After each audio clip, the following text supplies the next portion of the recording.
영상을 보시기 전 구독, 좋아요, 알림 설정을 해주시면 종목 발굴할 때 큰 힘이 된다는 점 참고해 주시면 감사하겠습니다. 오늘 시장의 특징적인 흐름들과 다음 주 흐름들의 전략들 한번 세워볼까 합니다. 4차 팬데믹에 대한 우려감들이 유입되고 있으면서 글로벌 증시가 주춤하는 모습입니다. 사실 근데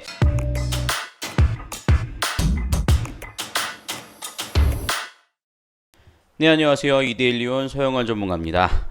여러분들이 금태족이 될 때까지 서영원의 리치붐은 계속됩니다. 자, 7월 9일 마감 시황 살펴보도록 하겠습니다. 여러분들 오늘 어떠셨어요? 오늘 어제 제가 종목 상담 119를 마치고 저녁 교육 방송으로 진행을 해드렸죠.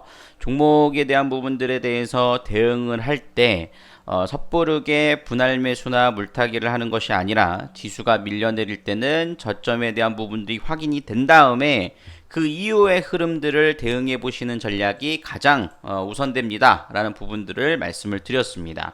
그렇게 잘 대응하셨는지 모르겠어요.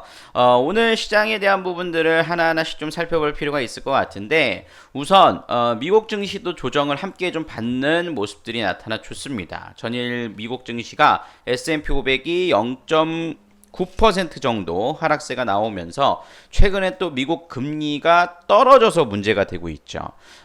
그만큼 경기가 다시 어려워지는 거 아니냐라는 우려감들이 유입되고 있는 상황입니다. 그 이유는 델타 변이 바이러스가 다시 확장 국면에 놓여 있다 보니까 4차 팬데믹에 대한 우려감들이 유입되고 있으면서 글로벌 증시가 주춤하는 모습입니다.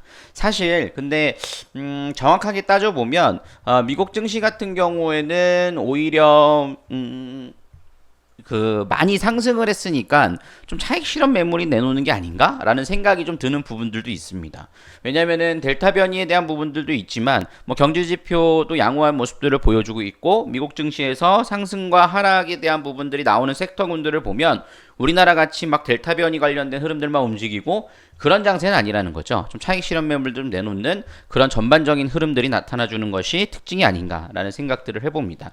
그렇지만 지금 델타 변이에 대한 부분들은 결국에는 시간 문제라고 판단이 돼요. 우리나라도 일단은 4단계까지 좀 발령이 되다 보니까 일시적인 좀 충격은 있을 수 있겠지만 장기적인 펀더멘탈에 대한 우려감은 크지 않지 않나라는 생각들도 좀 해보게 되는 부분이거든요. 그래서 그런 부분들을 좀 참고하셔서 좀 보실 수 있지 않을까 싶고요. 그래서 제가 어제 종목 상담 119를 통해서 관심 종목으로 드렸던 종목은 오히려 조정 자리를 이용해서 코스맥스를 한번 매수해 봅시다 라는 부분들을 말씀드렸는데 잘 하셨는지 좀 모르겠습니다. 오늘도 외국인과 기관들의 매수세가 유입이 되면서 마무리가 되는 흐름들이 전개가 됐다라는 점들의 특징들을 보실 수가 있을 겁니다. 그래서 여러분들이 이 조정 자리를 이용해서 관심 있게 살펴보시면 좋다라고 말씀을 좀 드릴 수가 있겠고요. 그 부분들의 설명을 좀 듣고 싶으신 분들은 유튜브에서 종목상담 119를 검색하셔서 어제 7월 8일자의 종목상담 119를 좀 보시면 여러분들이 참고해 보실 수 있는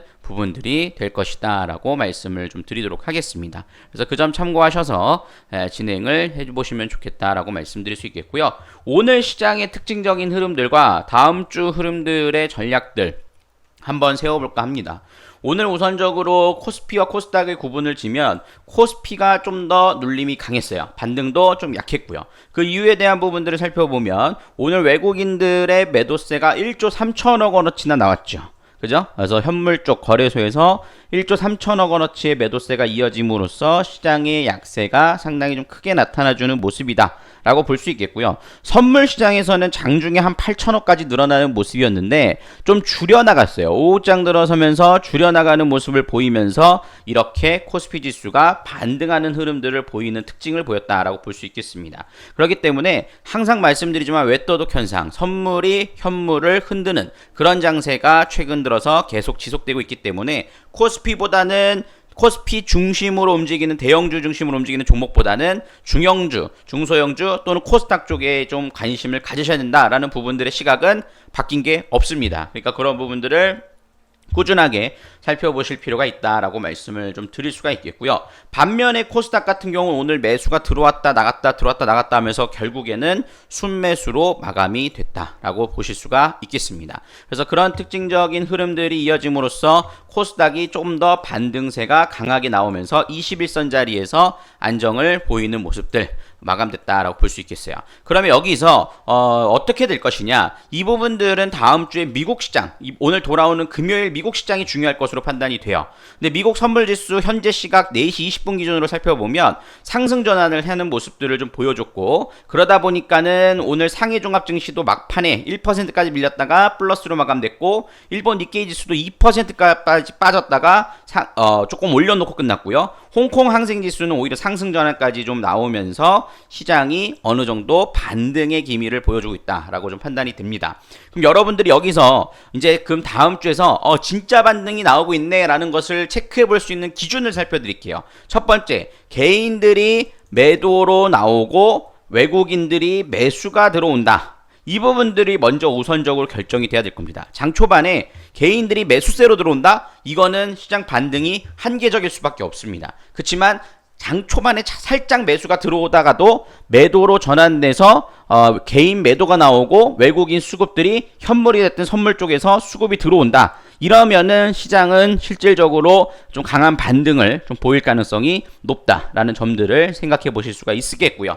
그 다음에 환율이 안정을 보여야 됩니다. 오늘 좀 아쉬웠던 점은 환율이 안정을 보이지 못했거든요. 1150원을 터치해줬는데 여기서 이렇게 치고 올라가는 것이 아니라 지금 달러는 약세로 가고 있거든요. 그러니까 우리나라 원화는 강세로 가야 돼요. 그러면서 개파락으로 출발하는 모습이 나타나준다. 이러면은 다음 주 초에 시장은 바닥이 확인될 겁니다. 그래서 그런 자리를 이용해서 여러분들이 좀 매집해 볼 수 있는 종목으로는 뭐 코스맥스, 그죠? 그 다음에 LG 디스플레이 여전히 좀 조정 중에 있습니다만 요 분할 매수 관점으로 진행해 보시고, 외국인과 기관들이 매도가 나오고 있지만 최근에 공매도 수량이 좀 증가해서 흐름들이 있거든요. 하지만 공매도는 결국 상환하는 흐름들이 나올 가능성이 높아요. 왜? 지금은 사실 많이 올라간 부분들이 없습니다. 그렇기 때문에 그런 자리에서는 전환되는 흐름들을 이용해서 상승 흐름들을 좀 기대해 보실 수 있는 부분들은 된다라고 말씀을 좀 드릴 수가 있겠어요. 그래서 여러분들이 오늘 한 가지 주말 사이에서 알고 가셔야 될 것은 다음 주에 일단은 미국 시장이 상승 마감을 하는지, 그 다음에 미국 시장 상승한 마감이 나왔다 하더라도 개인들이 수급이 따라 들어온다라면 다시 오전장의 지수 탄력이 떨어질 수 있으니까 여러분들은 장 초반에는 종목들 대응하기보다는 수급과 환율에 집중을 하시면서 매매를 해나가시는 그런 매매가 필요하지 않을까 싶습니다. 코스닥은 좀 더 수월할 것 같아요. 그렇기 때문에 코스피보다는 코스닥 종목 중심으로 좀 보시고, 오히려 코로나 관련된 종목들은 좀 단기 관점에서 단타 트레이딩 관점으로 보시고요.